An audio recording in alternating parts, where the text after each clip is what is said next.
महाराष्ट्राच्या कॅबिनेटमधील एक मंत्री भरत गोगावले यांचा मुलगा फरार आहे. त्याच्यावरती तुम्ही प्रश्न का विचारत नाही? एका काँग्रेसच्या कार्यकर्त्याला ज्या पद्धतीनं त्यांच्यावर हल्ला केला ठार मारण्यासाठी, ज्या पद्धतीचं राज्य या महाराष्ट्रात भाजपा चालवत आहे ते मी पाहिलं आहे का? गुंडागर्दी, दहशतवाद, यंत्रणेचा गैरवापर.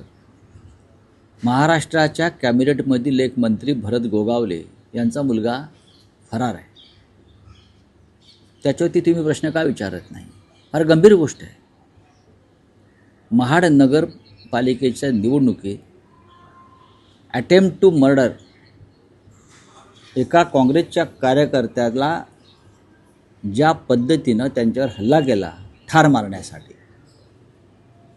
आणि पोलीस यंत्रणा त्यांना मदत करत राहिली. हायकोर्टानं त्यांचा अटकपूर्व जामीनसुद्धा फेटाळला. म्हणजे प्रकरण गंभीर आहे ना.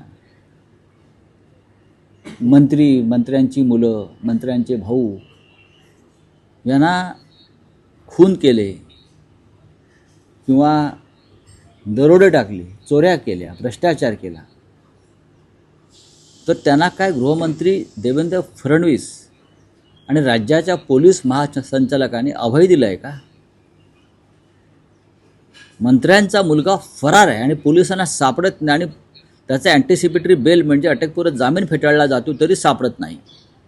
राज्याचा एक मंत्री बेपत्ता होतो. मी कोकाट्यांविषयी बोलतोय. ते काही वेळ 48 तास सापडत नाहीत. हे पोलीस आहे, ही पोलीस यंत्रणा आहे, ही भाजपची टोळी आहे खाकी वर्दीतली. कुठे गेला मंत्र्यांचा मुलगा? कायदा सुव्यवस्थेवर तुम्ही भाषणं देता ना विधानसभेत, विधिमंडळात, कोणालाही सोडणार नाही. मग मंत्र्यांची मुलं, मंत्र्यांचे भाऊ, मंत्र्यांचे बाप कसे सुटतात? साताऱ्यामधल्या ड्रगच्या कारखान्याचं काय झालं हे सांगतील का देवेंद्र फडणवीस? त्यातले खरे सूत्रधार कोण आहेत हे देवेंद्र फडणवीसांना माहिती आहे. पण संबंधित मंत्री हे देवेंद्र फडणवीस यांच्यासमोर गुडघ्यावर बसले जवळजवळ. आणि देवेंद्र फडणवीस यांनी या ड्रग्सच्या कारखान्याच्या सूत्रधारांना अभय दिलं.